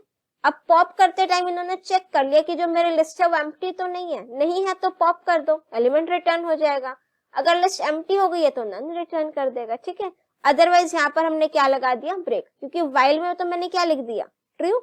अब कहीं ना कहीं उसको तो कंडीशन चाहिए कि वो फॉल्स हो जाए, ठीक है। आप इस तरीके से भी कर सकते हो, प्लस जो मैंने बताया एग्जीक्यूट भी कर दिया, तो दोनों आपके क्या है, करेक्ट है। नेक्स्ट क्वेश्चन देखते हैं इसी का और part. Alam has list containing 10 integers. You need to help him create a program with separate user-defined functions, traverse the content of the list and push the even numbers push करने। Done। और even number के लिए सिर्फ आपने क्या करना बेटा, condition जब हम वैल्यूज को पुश करा रहे हैं स्टैक में, एक एक एलिमेंट आएगा, if k modulus 2 double equals to 0, तो आपने क्या करना है, पुश कर देना उसको स्टैक में। यहां से हम ले लेते हैं अपनी लिस्ट, इसी में चेंजेस कर देते हैं हम, ठीक है। एक काम और करते हैं, इसको हम अदरवाइज ब्रेक भी लगा सकते हो, ठीक है। ब्रेक लगा देना, क्योंकि अदरवाइज वो इनफाइनाइट लूप चलता चला जाएगा। अब मुझे सिर्फ क्या करना है बेटा, कंडीशन यहाँ पर मैं लिख दूंगी, यहाँ पर फॉर आई इन आर, एक एक एलिमेंट आ गया, आई मॉड्यूलस 2 डबल इक्वल्स टू 0, तो मैं क्या कर दूंगी, स्टैक में पुश कर दूंगी, ठीक है। अगर मेरे पास क्या है बेटा, एल्स, यहाँ पर मैंने क्या लगा दिया, ब्रेक, तो आपका क्या हो जाएगा, लूप से बाहर। कहीं गड़बड़ कर दी है बिल्कुल, नॉट ऑल आर्ग्यूमेंट्स, अरे हाँ लिस्ट तो हमने चेंज की नहीं, कॉपी, और इसको हम कर देते हैं पेस्ट। डन। एन लिस्ट है तो मैं यहाँ पर फॉर आई इन एन कर दें, और बस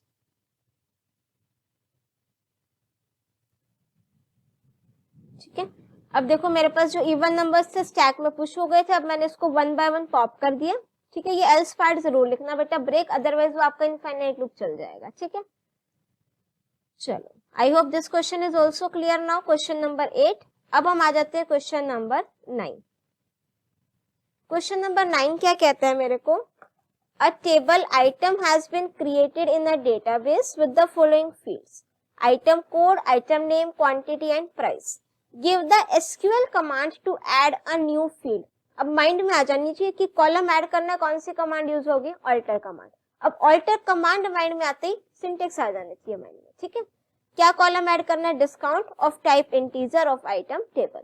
ऑल्टर का सिंटेक्स क्या होता है बेटा, ऑल्टर टेबल, टेबल नेम क्या मुझे गिवन है, item, alter table, table name, add column name discount, data type integer और ये सेमीकोलन, ठीक है। यहाँ पर ना मेरे पास एक कॉलम वर्ड ऑप्शनल होता है बेटा, चाहो तो लिख दो, ना चाहो तो नहीं लिखो। और बाय डिफॉल्ट जो है ना सारी वैल्यूज अगर मैं ऑल्टर कमांड यूज कर रही हूँ तो किससे क्या क्या ऐड हो जाएगा उसमें, नल, ठीक है। अभी प्रैक्टिकली दिखाते हैं इसको, इसकी ऑल्टर कमांड और चेक कर लें। Alter table, table name, add, यहाँ पर कॉलम वर्ड ऑप्शनल है, ठीक है, COLUMN, लिख भी सकते हो नहीं भी लिख सकते, कोई दिक्कत नहीं। अब यहाँ पर हम एक बार देख लेते हैं, यूज डेमो नेम से शो टेबल्स, स्टूडेंट नेम से एक बार टेबल ओपन करते हैं, ठीक है। सेलेक्ट स्टार फ्रॉम स्टूडेंट, ये टेबल आ गई मेरे पास, ठीक है। अब मैंने क्या करना है, इसका पहले ये PER वाला कॉलम डिलीट कर देते हैं। डिलीट करने के लिए alter table, table name, drop column, column name, done. अब मैंने इसको डिस्प्ले करा है, ठीक है। अब कॉलम ऐड करो जरा, ऑल्टर टेबल, टेबल का नेम स्टूडेंट, वहां पर मुझे क्या गिवन है, आइटम, अकॉर्डिंगली लिखना है आपने। ऐड, ये कॉलम वर्ड ऑप्शनल है, लिख दोगे एरर नहीं आएगा, ठीक है। Add column, column name, column name क्या लिख दें यहाँ पर, प्राइस लिख दें, डिस्काउंट था आई थिंक, चलो डिस्काउंट लिख देते हैं, ठीक है। डेटा टाइप इंटीजर, ठीक है। अब मैंने क्या करा, सेमीकोलन, एंटर, क्वेरी ओके। अब देखो जो हम नल वैल्यूज आएंगी जो आपने कॉलम ऑल्टर कमांड के थ्रू ऐड किया है, बाय डिफॉल्ट क्या वैल्यूज आ गई, सारी की सारी नल। आप इसको चेंज भी कर सकते हो, ठीक है। कैसे चेंज कर सकते हैं, सपोज मैंने एक और कॉलम ऐड करना है, alter table, table name, add column discount to integer, और मैंने यहाँ लिख दिया डिफॉल्ट 10। तो अब जब आप इसको चेक करोगे, सेलेक्ट स्टार फ्रॉम स्टूडेंट, तो ये देखो डिस्काउंट 2 अभी हमने ऐड किया कॉलम, और डिफॉल्ट वैल्यू मैंने क्या दे दी, 10। तो अब नल ना आकर के बाय डिफॉल्ट वैल्यू क्या आ रही है हर एक में मेरे पास, 10, ठीक है। देखो उस क्वेश्चन से भी कितना कुछ एक्स्ट्रा बता दिया। अब तो वीडियो को लाइक जरूर कर देना अगर अभी तक नहीं किया है तो, ठीक है। चलो नेक्स्ट है मेरे पास, categorise the following commands into DDL and DML command. See the full form of DDL is data definition language and DML data manipulation language, ठीक है। जिससे आपके टेबल के स्ट्रक्चर में चेंज हो रहा हो वो कौन सी कमांड होएगी, DDL। जिससे आपकी टेबल की वैल्यूज में चेंज हो रहा हो वो किसके अंडर आएगी, DML के अंदर, ठीक है। सिर्फ इस क्वेश्चन तक हम लोग अपने आप को रिस्ट्रिक्ट नहीं करेंगे, ठीक है। Let me show you this. मेरे पास देखो कमांड्स मैंने आपको क्या क्या बोला, DDL और DML। DDL means data definition language, data definition, definition की स्पेलिंग बेटा DEFINITION, NA नहीं, ठीक है। Data definition language and DML stands for data manipulation language. अगर आपको कंफ्यूजन रहती है कि कौन कौन सी कमांड्स आपकी DDL में आती हैं और कौन कौन सी आपकी DML में आती हैं, ये कंफ्यूजन अभी दूर होगा इसी टाइम, ठीक है। अब देखो मैंने सिर्फ एक चीज आपने ध्यान रखनी है, क्या ध्यान रखना है, डेटा डेफिनेशन लैंग्वेज DDL में वो कमांड्स आएंगी जो आपके टेबल के स्ट्रक्चर पर इफेक्ट कर रही है। स्ट्रक्चर क्या मीन्स, जो हम टेबल क्रिएट करते टाइम लिखते हैं, कॉलम ऐड कर रहे हैं, डिलीट कर रहे हैं। बट अगर मेरा वैल्यूज पर इफेक्ट रहता है तो आपके किसके अंडर आएंगी, DML के अंदर, राइट। अब जरा अपने कमांड्स बता दो मुझे फटाफट से कौन कौन सी है। क्रिएट कर रही हूं मैं टेबल को, स्ट्रक्चर क्रिएट हो रहा है, किसके अंडर आएगा, DDL। टेबल को मैं डिलीट कर रही हूँ, ड्रॉप टेबल, स्ट्रक्चर डिलीट हो रहा है, DDL, राइट। वैल्यूज इंसर्ट कर रही हूँ, स्ट्रक्चर पर तो इफेक्ट नहीं हो रहा, कॉलम के नेम्स ऑलरेडी क्रिएटेड है, डेटा टाइप ऑलरेडी डिफाइन है, वैल्यूज पर इफेक्ट पड़ रहा है डीएमएल। अपडेट कमांड से क्या हो रहा है बेटा, वैल्यूज चेंज हो रही है, वैल्यूज पर इफेक्ट पड़ेगा DML command. Delete, row delete हो रही है, रिकॉर्ड डिलीट हो रहा है बेटा, तो वैल्यूज पर इफेक्ट पड़ रहा है DML command. Alter command, column add हो रहा है, डेटा टाइप चेंज हो रही है, स्ट्रक्चर पर इफेक्ट पड़ रहा है, तो दैट मींस डीडीएल कमांड। ठीक है, इस तरीके से कैटेगराइज होंगे ये। अब हम आ जाते हैं अपने क्वेश्चन पर, अब तो तुम आंसर भी बता दोगे। ठीक है, डीडीएल इंसर्ट कमांड, वैल्यूज पर इफेक्ट पड़ रहा है डीएमएल। ड्रॉप, टेबल डिलीट हो रही है DDL. Alter DDL, update DML. ठीक है, तो दो मेरे पास डीएमएल में है, that means insert and update, और ड्रॉप और ऑल्टर डीडीएल में। Very good. नेक्स्ट है question number 10। Now let's read it out. Charu has to create a database named MyEarth in MySQL. She now needs to create a table named city in the database to store the records of various cities across the globe. The table city has the following structure. अभी आपको क्या दे रखे बेटा, field names, field means column के names, city code, data type primary key set करना है, city name, char, size integer, and then average temperature, population rate, and then population. Help her to complete the task by suggesting appropriate SQL commands. अब कौन कौन सी commands मुझे use करनी है, सबसे पहले तो डेटाबेस क्रिएट करना है, क्रिएट अ डेटाबेस नेम्ड माई अर्थ। फटाफट से डेटाबेस क्रिएट कर देते हैं, create database and the name of the database is my earth. Done, एक तो ये कमांड हो गई। अब मुझे क्या करना है, टेबल क्रिएट करनी है। उसके लिए अगर मैं प्रैक्टिकली देखूं तो मुझे माई अर्थ भी लिखना पड़ेगा, we have to use this database also, right.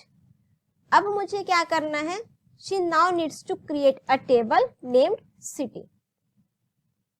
तो यहां पर हम क्या लिख लेंगे बेटा, create table, table name is city, structure आपको गिवन है बेटा, फील्ड नेम में city code, city code spaces dots कुछ नहीं आएगा, ध्यान रखना, ओनली अंडरस्कोर, कैर 5, और इसको आपने क्या सेट करना है बेटा, प्राइमरी की।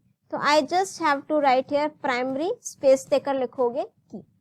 उसके बाद city name char 30, city name char, और साइज हमने दे दिया बेटा 30, साइज ही है फील्ड का नेम, देन इंटीजर, कोई दिक्कत नहीं, साइज इंटीजर। फिर हमने लिखना है बच्चे AVG temp integer, average temperature, ये भी हमारा इंटीजर में आ गया। नेक्स्ट है बेटा पॉपुलेशन रेट इंटीजर और population integer, population rate integer and then population integer.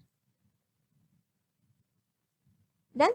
अब जो आपका लास्ट रिकॉर्ड मींस जो आपकी लास्ट फील्ड आपने एंटर की है, इसकी आगे मुझे कोमा नहीं लगाना, रीजन बीइंग दैट ये आपकी लास्ट फील्ड है। ठीक है, ब्रैकेट क्लोज, सेमीकोलन और एंटर, क्वेरी ओके। अगर आप इसका स्ट्रक्चर चेक करना चाहो तो डेफिनेटली कर सकते हो, DESC भी करेक्ट है बेटा, या फिर कंप्लीट आप डिस्क्राइब भी लिख सकते हो, both are correct, right. Primary key set हो गई है, तो दैट मीन्स हमारा ये क्वेश्चन हो चुका है। अब कमांड्स देखिए जरा, इन्होंने क्रिएट डेटाबेस की भी लिख दी और क्रिएट टेबल की भी लिख दी। से अगर हम MySQL की बात करें, अगर मैं डेटाबेस क्रिएट कर रही हूँ तो मुझे यूज डेटाबेस वाली कमांड भी लिखनी चाहिए। ठीक है, नेक्स्ट हम आ जाते हैं अपना सेक्शन C, 11, 12, 13, 3 क्वेश्चन है बेटा 4 मार्क्स की, और एक में आपको चॉइस भी गिवन है। Write queries A to D based on the tables employee and department. ठीक है, अब ये टेबल हमने क्रिएट कर रखी है, use class 12 I think, show tables, employee name से भी है और डिपार्टमेंट नेम से भी, आई थिंक यही टेबल है if I am not wrong, let me check. Select star from employee Alisha Nitin, yes. ठीक है, अब इसमें बेटा वही चीज है, सेम डेट ऑफ बर्थ वाला जो कॉलम है ना, 23 Jan 1978, अगर मैं इस फॉर्म में एंटर करा रही हूं तो मेरे को जो डेटा टाइप है वो varchar लिखनी पड़ेगी। अगर डेट डेटा टाइप लिखोगे तो एंटर कराते टाइम फॉर्मेट क्या रहेगा बेटा, ईयर, मंथ और डेट। ठीक है, इस चीज का ध्यान रखना। एक मेरे पास ये डिपार्टमेंट टेबल भी है, सेलेक्ट स्टार फ्रॉम डिपार्टमेंट, ठीक है। वैल्यूज सेम है बेटा बिल्कुल दोनों टेबल में। अब हम आ जाते हैं अपने कमांड्स पर। To display the average salary of all employees department wise, ठीक है। जहां पर ये आ गया ना डिपार्टमेंट वाइज, दैट मीन्स हर एक डिपार्टमेंट की आपको क्या बतानी है, सैलरी। और यहाँ पर आपको सैलरी कहाँ गिवन है, दिस वन, एवरेज बताना है, ठीक है। तो दैट मीन्स किसके अकॉर्डिंग करोगे, फंक्शन कौन सा यूज करोगे, AVG, select AVG salary.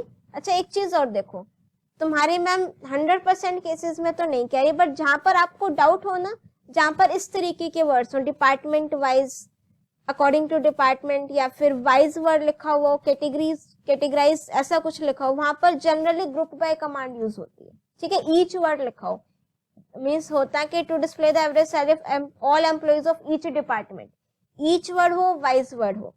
98 to 99% cases में आपका ग्रुप बाय कमांड यूज होगी, ठीक है। 100% नहीं कह रहे, एक्सेप्शनल्स होते हैं, बट वो क्वेश्चन देख के आपको समझ में आ जाएगा। अब मुझे क्या डिस्प्ले कराना है, एवरेज सैलरी कर देते हैं। सेलेक्ट AVG फंक्शन का name, salary from name of table बेटा एम्प्लॉय, डन। अब मुझे क्या करना है, किसके अकॉर्डिंग, डिपार्टमेंट वाइज। अब department wise that means grouping किस कॉलम पर कर दें, डिपार्टमेंट आईडी। तो यहाँ पर मुझे क्या लिखना चाहिए, ग्रुप बाय डिपार्टमेंट आईडी, ठीक है। या तो आपकी कमांड होगी और ये आंसर आ जाएगा। नल वैल्यू कहाँ के लिए आ रही है बेटा, जब हमने टेबल क्रिएट किया ना तो ये ब्लैंक वैल्यू है, इसको मैंने नल लिख लिया था, ठीक है। तो यहाँ पर आ गया बेटा मेरे पास, डन। अब आ जाओ नेक्स्ट कमांड पर, second, to display the name and respective department name, that means मुझे क्या क्या चाहिए, नेम चाहिए और डिपार्टमेंट नेम चाहिए। एक कॉलम फर्स्ट टेबल में है, एक कॉलम सेकंड टेबल में, कौन सी कमांड यूज करोगे, ज्वाइन, ठीक है। Name, to display the name and respective department name of each employee whose salary is more than 50,000। अब देखो ज्वाइन कमांड को याद करने का सबसे बढ़िया सिंटेक्स क्या रहता है, सेलेक्ट जो डिस्प्ले कराना है, क्या क्या डिस्प्ले कराना है, नेम और डिपार्टमेंट नेम। डिपार्टमेंट नेम का मैं कॉलम देखूं तो DEPTNAME, आई होप हमने टेबल में भी यही लिख रखा है, DEPTNAME, ठीक है। सेलेक्ट जो जो आपने डिस्प्ले कराना वो लिखोगे from name of both the tables. First table का नेम है मेरे पास एम्प्लॉय और सेकेंड टेबल का नेम है मेरे पास डिपार्टमेंट, ठीक है। क्या क्या लिखेंगे, सेलेक्ट जो आपने डिस्प्ले कराना हो, from name of both the tables, department MENT, ठीक है। वेयर, ये वेयर कंडीशन ऑलवेज आएगी जब भी ज्वाइन कमांड लगाओगे। क्या लिखोगे, वेयर एम्प्लॉय डॉट, देखो जरा कौन सा कॉलम सेम है दोनों टेबल में, DEPTID, तो यहां पर मैं लिख दूं where employee dot department ID equals to department dot department ID, ठीक है। ध्यान से देखना बेटा, ज्वाइन कमांड में सेलेक्ट जो आपने डिस्प्ले कराना हो वो लिखोगे from name of both the tables, where, where में ये चीज हमेशा आएंगी, क्या, एक कॉलम आपको सेम मिलेगा वैल्यूज दोनों टेबल में, name of first table dot same column का name equals to name of second table dot जो कॉलम सेम हो, डिपार्टमेंट ID। उसके बाद अगर क्वेश्चन में कोई कंडीशन गिवन है वो एंड करके लिखोगे। एंड क्या गिवन है बेटा, गया question, salary is more than 50,000, तो यहाँ पर मुझे क्या लिख देना चाहिए, सैलरी मोर देन है तो that means greater than 50,000, right. ये मेरे पास आंसर आ गया, ठीक है। अब जरा इनकी कमांड देख ली जाए। अब देखो यहाँ पर इन्होंने मोर देन में सिर्फ क्या लिखा, सैलरी ग्रेटर देन 50,000, यही आएगा, salary is more than 50,000 means 50,000 include नहीं होगा, तो यहाँ पर तो इन्होंने करेक्ट लिखा है। वहीं अगर मैं एक बार फिर से पहुंच जाऊं तुम्हारे वो डेटा स्ट्रक्चर वाले क्वेश्चन पर, तो यहाँ पर भी तो यही चीज थी ना, corresponding values marks is greater than 75, तब तो इन्होंने यहाँ पर इक्वल्स टू का साइन लगा दिया था, ठीक है। ध्यान से काम करना आप लोगों ने। चलो नेक्स्ट हम आ जाते हैं इसमें क्वेश्चन, यही question I think third command, to display the name of employees whose salary is not none in alphabetical order. To display the name of employees. पहले तो चेक कर लो ये सारा कुछ मुझे एक ही टेबल में मिल रहा है। सेलेक्ट स्टार फ्रॉम एम्प्लॉय, क्या डिस्प्ले कराना है बेटा, नेम ऑफ एम्प्लॉइज, तो मैं क्या लिख दूं, select name from table name. ठीक है, सेलेक्ट नेम डिस्प्ले करा दिए। Whose salary is not none, तो where salary is null, null से कंपेयर करना तो क्या लिखोगे, where salary equals to null नहीं लिखना, ठीक है, is null, where salary is null in alphabetical order. Names को अल्फाबेटिकल ऑर्डर में करना है, कर देते हैं बेटा, order by name. ASC optional है अल्फाबेटिकल ऑर्डर असेंडिंग के लिए, स्किप कर दो तो भी ठीक है। डिसेंडिंग ऑर्डर के लिए DESC। ठीक है, ये आ गया हमारे पास जिमी। कमांड चेक कर लो, select name from employ where salary is null, order by name. ठीक है, to display DEPTID from the table employ without repetition, means अगर मैं यहाँ पर लिख दूं select DEPTID from employ, check करो वैल्यूज रिपीट हो रही हैं, D001 1 रिपीट हो रहा है। विदाउट रिपीटेशन चाहिए तो क्या यूज कर देंगे, डिस्टिंक्ट, DISTINCT, डन। ठीक है, अब इसको हम आ जाते हैं आंसर की पर, ठीक लिख रखा है इन्होंने। ठीक है, select distinct department ID from employ, done. Next question है बेटा मेरे पास थ्योरेटिकल क्वेश्चन।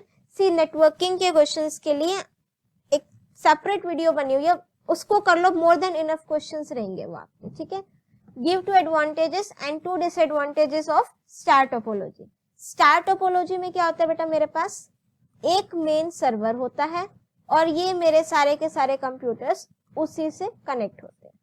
ठीक है, अब एक चीज देखो, अगर मुझे न्यू नोड ऐड करनी है, न्यू कंप्यूटर ऐड करना है, इजीली कर सकते हैं। हाँ, वायर थोड़ी लंबी आ सकती है। ठीक है, और क्या हो सकता है पॉसिबिलिटी, एक चीज और देखो, अगर इन केस मेरा इनमें से कोई सिस्टम करप्ट हो जाता है तो क्या मेरा पूरा नेटवर्क वहीं पर स्टॉप होएगा, नहीं, बट ये सारे सर्वर पर डिपेंड है। अगर सर्वर ही आपका करप्ट हो जाता है, क्रैश हो जाता है, तो आपका पूरा का पूरा नेटवर्क इफेक्ट होगा। डेफिनेशन से ही आपने क्या निकालने हैं, एडवांटेजेस और डिसएडवांटेजेस। इसको लिख लेना, ease of service, centralize control, long cable length, difficult to expand, central node dependency. ठीक है, इसके जो आपके नेटवर्किंग के क्वेश्चंस है ना, इनके लिए आप क्या करना, क्लास 12th के सेक्शन में चैनल विजिट जब आप करोगे, यहाँ पर आपको एक प्लेलिस्ट मिलेगी बेटा कंप्यूटर नेटवर्क्स के नेम से। ठीक है, इसको यहाँ लिख ले, नहीं तो कंप्यूटर नेटवर्क्स, अगर मेरा नेम लिखने पर आ जाए तो ठीक, अदरवाइज को स्क्रॉल कर दो। ठीक है, otherwise you can search the playlist by writing the name this one, right. यहाँ पर हमने करा व्यू फुल प्लेलिस्ट। यहाँ पर जब इसको स्क्रॉल करोगे तो देखो एक कंप्लीट वीडियो आपके पास डेडिकेटेड है फॉर एब्रिविएशंस ओनली, सारे मोस्ट इंपॉर्टेंट एब्रिविएशंस हैं, plus case study based questions किस तरीके से सॉल्व करने हैं वो भी गिवन है, प्लस जो आपके ये वाले लास्ट 3 वीडियोस हैं बेटा कंप्यूटर नेटवर्क के प्रीवियस ईयर क्वेश्चंस के पार्ट 1, पार्ट 2, पार्ट 3, ये वीडियोस के तीनों क्वेश्चंस आप नोट डाउन कर लो, अच्छे से एक बार समझ लो। डेफिनेटली आपके जो नेटवर्किंग का थ्योरेटिकल पोर्शन है ना, you will be able to do that definitely बेटा। ठीक है, चलो ये सारे क्वेश्चंस उसमें इंक्लूडेड हैं। नेक्स्ट इसी में और करके आता है बेटा, define the following terms www and web hosting. देखो www फुल फॉर्म पता है आपको, वर्ल्ड वाइड वेब, एक टाइप का प्रोटोकॉल है जो भी आपका इंटरनेट पर आपने कुछ सर्च करने, डॉक्यूमेंट एक्सेस करने, तो with the help of www I can access that. Web hosting क्या होता है, जब हमने कोई एक वेबसाइट क्रिएट की, अब मुझे उसको लाइव करना है पब्लिक के लिए कि सारे उसको देखें, तो मैं क्या लूंगी, मींस उस प्रोसेस को क्या बोलते हैं, web hosting. Web hosting is a service that allows organization and individuals to post a website or web page onto the server which can be viewed by everyone on the internet। जब तक मैं अपना website इस system पर बना रही हूँ, उसको लाइव नहीं किया, होस्टिंग नहीं ली, तो दैट मीन्स वो सिर्फ मुझे दिखेगी और तो नहीं देख सकता। मुझे उसको लाइव करना है तो मुझे उसकी होस्टिंग लेनी पड़ती है। इस प्रोसेस को हम क्या बोलते हैं, वेब होस्टिंग। नेक्स्ट है बेटा मेरे पास, how is packet switching different from circuit switching. ठीक है, अब पैकेट स्विचिंग में पैकेट्स, आपका जो भी मुझे डेटा ट्रांसफर करना होगा, that will be divided into small parts and these parts are known as packets. ये आपका store and forward concept use करता है, मैसेज स्विचिंग भी यूज करता है।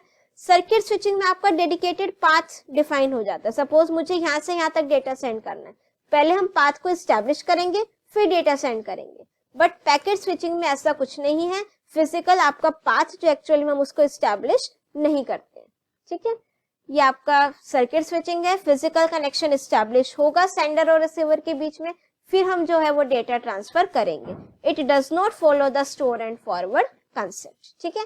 अब हम आ जाते हैं अपने सैंपल पेपर के लास्ट और मोस्ट इंपॉर्टेंट क्वेश्चन पर, जो आपका क्या है बेटा, नेटवर्किंग से case study based question, right.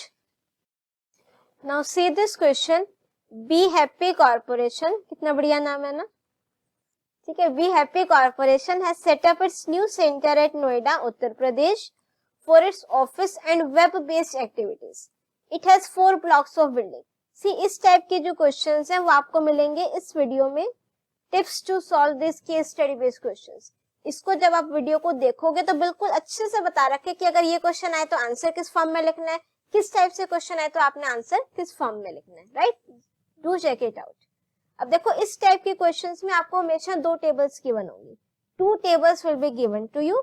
एक टेबल में आपको डिस्टेंस मेंशन होगा एक बिल्डिंग का दूसरे बिल्डिंग से। सेकंड टेबल में आपको मेंशन होगा हर एक बिल्डिंग में कितने नंबर ऑफ कंप्यूटर्स मेरे पास इंस्टॉल्ड हैं, राइट। अभी आपको बी हैप्पी कॉर्पोरेशन में ब्लॉक ए, बी, सी और डी ब्लॉक्स गिवन है। Distance between the various blocks ये आपको गिवन है, number of computers in each block. First part पर अगर हम आए, suggest and draw the cable layout to efficiently connect various blocks of buildings within the Noida Center for connecting the digital devices. अब देखो cable layout को draw करने की मेरे पास 2 मेथड्स हैं, दोनों मेथड्स बताएंगे, अदरवाइज हो सकता है मैं कौन सा ऑप्शन बता दूं फिर आपको नहीं उसमें तो ये बना हुआ है, प्लस हो सकता है आप काफी सोर्सेज से रीड आउट करते हो तो आपको आंसर दोनों पता होने चाहिए, राइट। अब फर्स्ट जो इजीएस्ट मेथड है, सबसे इजी, आपने क्या चेक करना है, किस ब्लॉक में मेरे पास नंबर ऑफ कंप्यूटर्स मैक्सिमम है। ब्लॉक सी में मेरे पास नंबर ऑफ कंप्यूटर्स मैक्सिमम है, तो ब्लॉक सी को आपने सभी से कनेक्ट करना है। ब्लॉक सी को ब्लॉक ए से कर दोगे, ब्लॉक सी को ब्लॉक बी से, और इधर ब्लॉक सी को ब्लॉक डी से, राइट। इसमें देखिए जरा, अब देखो इसमें ब्लॉक सी को ऐसे कर रखा है बट बी को नहीं कर रखा है, तो that means second method use कर रखा है। अब ये भी बताएंगे देखो कैसे पता लगता है कौन सा यूज करना है। अब मैं क्या कर रही हूँ, हमने कौन सा लिया, इसको हम बोलते हैं बेटा स्टार टोपोलॉजी। स्टार टोपोलॉजी में क्या होता है, एक मेन सर्वर होता है, बाकी सर्वर उसी से कनेक्ट होते हैं, ठीक है। अब इसके अकॉर्डिंग अगर मैं डिस्टेंस लिखूं, ब्लॉक सी से ए का डिस्टेंस कितना है बेटा, A to C 70 metre, right. Next मैंने कनेक्ट किया सी को बी से, सी को बी से, सी टू बी, ये डिस्टेंस है बेटा मेरे पास 120 मीटर। नेक्स्ट मैंने कनेक्ट किया block C to D, C to D मुझे गिवन है बेटा 100 मीटर, ठीक है। आई होप मैंने डिस्टेंस लिखने में कोई मिस्टेक नहीं किया, इसको रीचेक कर लेते हैं। ए टू सी का डिस्टेंस है 70, C to B is 120 and C to D 100, ठीक है। अगर मैं इन सबको प्लस कर रही हूँ, किस किस को प्लस करना है, 100, 120 और 70, 290 मीटर मेरा टोटल जो आपकी केबल लेंथ होगी वो यूज हो जाएगी, किसमें, अगर मैं स्टार टोपोलॉजी यूज कर रही हूँ, ठीक है। सेकंड मेथड बेटा मेरे पास है, ये आपकी बिल्डिंग्स गिवन है, block A, block B, block C और ब्लॉक डी। इस मेथड में क्या करना है बेटा, n बिल्डिंग्स के लिए मेरे को n-1 वायर्स चाहिए, प्लस जब मैं कनेक्ट करूं तो लूप फॉर्म ना हो। नहीं समझ में आया ना, दोबारा सुनो, ठीक है। कितनी बिल्डिंग्स है बेटा, 4, तो मुझे कनेक्ट करने के लिए कितनी वायर्स लगानी है, 3 वायर्स। इसमें मैं देखती हूँ शॉर्टेस्ट डिस्टेंस कौन सा है, बस मेरा क्लोज्ड लूप नहीं बनना चाहिए। क्लोज्ड लूप का मतलब क्या है, फॉर एग्जाम्पल सबसे स्मॉलेस्ट डिस्टेंस था ए टू सी, कर दिया मैंने कनेक्ट, फिर था ए टू बी, कर दिया कनेक्ट, फिर अगर मेरा नेक्स्ट शॉर्टेस्ट डिस्टेंस क्या है, सी टू बी, इसको नहीं कनेक्ट करोगे, क्यों, ये क्लोज्ड लूप बन गया, राइट। अब देखो जरा इस मेथड के अकॉर्डिंग अगर हम करें, सबसे शॉर्टेस्ट डिस्टेंस मुझे बताओ जरा बच्चों कौन सा है, A to B का है बेटा 40 meter, right, A to B, ये हमने कनेक्ट कर दिया A to B 40 meter. Next है 40 के बाद, अब देखो 4 बिल्डिंग्स से 3 वायर्स लेनी है, एक में ले चुकी। 40 के बाद आता है बेटा 70 meter, that means A to C, A to C हो गया मेरे पास 70 मीटर।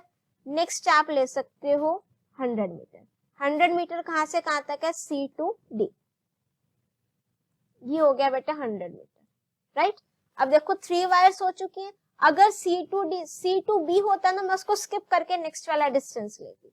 अब इससे टोटल वायर की लेंथ काउंट करो जरा, 40 और यहाँ से 70 और ये आपका 100, 210 मीटर। किसमें वायर कम यूज हुई है बेटा मेरी, इस वाले मेथड में ना, तो बेस्ट जो मेरे पास रहेगा, तभी सीबीएसई के आंसर की में भी ये वाला ऑप्शन है, A to B, A to C और C to D, A to B, A to C, C to D, ठीक है, तभी ये वाला ऑप्शन मेंशन है। क्यों, क्योंकि इसमें मेरी जो नंबर ऑफ वायर्स है वो कम यूज हो रही है। अदरवाइज आप स्टार टोपोलॉजी लेकर भी कर सकते हो, कोई दिक्कत नहीं। नेक्स्ट हम आ जाते हैं, suggest the placement of the following devices with justification. क्या क्या यूज करना, रिपीटर और हब और स्विच कहाँ यूज करते हैं। रिपीटर्स का मतलब क्या बेटा, जब आपका जो डिस्टेंस है वो ऑन एन एवरेज अगर आपका 70 to 100 मीटर की रेंज से ज्यादा हो, तब हम रिपीटर्स यूज करते हैं। और हब और स्विच हर एक कंप्यूटर में हर एक बिल्डिंग के साथ यूज होगा। तो पहले हम इसको देखते हैं, हब और स्विच को। In each block as they help to share data packets with devices, ठीक है। आप सिंपल से स्टेटमेंट लिखो, हब और switch will be used in each building with each computer system to connect it, right? अब आ जाते हैं रिपीटर्स पे। अब देखो अगर मैं इस टेबल की बात करूं, अब कहोगे रिपीटर्स का एवरेज डिस्टेंस मैंने कितना बोला, 70 to 100 मीटर, इससे ज्यादा हो गया इतना अप्रॉक्स हम ले सकते हैं रिपीटर्स लगाने के लिए। अब देखो अगर मैं बात करूं डिस्टेंस, अगर आप इस टेबल की बात करो तो ये 170 और 150 भी दे रखा है, A to D और B to D, बट यहाँ पर मुझे सिर्फ क्या मेंशन है, C and D।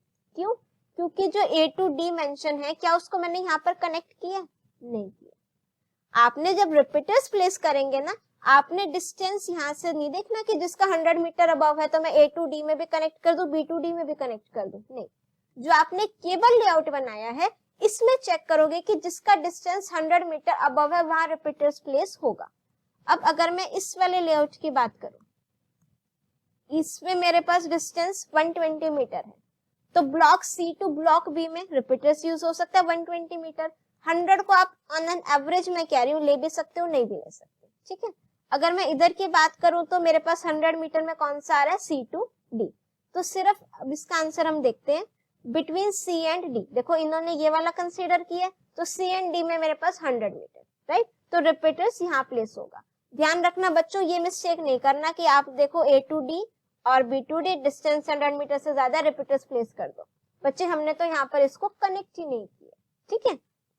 नेक्स्ट हम आ जाते हैं, which kind of network, PAN, LAN और वैन will be formed if the Noida office is connected to its head office in Mumbai। बेटा नोएडा और ये मुंबई, कौन सा नेटवर्क यूज कर ले, वैन, मोस्ट अप्रोप्रिएट, ठीक है।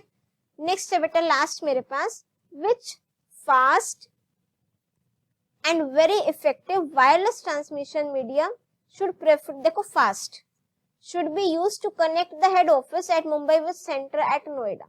आपको ध्यान हो तो जो हमने सेकेंड क्वेश्चन करा था, इसमें मैंने आपको बताया था फास्ट कौन सा होता है, वायरलेस की मैं बात करूं तो सैटेलाइट।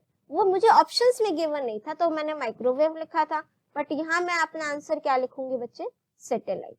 आप चेक कर सकते हो option D, that is satellite. So that's all for the sample paper. I hope you have enjoyed this. Plus आपने हर एक क्वेश्चन में कुछ ना कुछ नया जरूर सीखा है। इफ दिस इज सो, आपको लगता है कि स्वाति मैम ने वाकई बहुत अच्छे से एक्सप्लेन किया है हर एक क्वेश्चन में, या फिर कुछ ना कुछ आपको नया सीखने को जरूर मिला है, do mention it in the comment section also. And if you like my video, do press the like button and share your views in the comment section. And please show your support by subscribing the channel and press the bell icon. इसको share करो अपने friends के साथ, अपने groups में, so that जैसे आपके concepts एकदम क्रिस्टल क्लियर हो गए हैं, उनके कंसेप्ट्स भी एकदम क्रिस्टल क्लियर हो जाए। Till then, keep watching, keep studying. Thank you.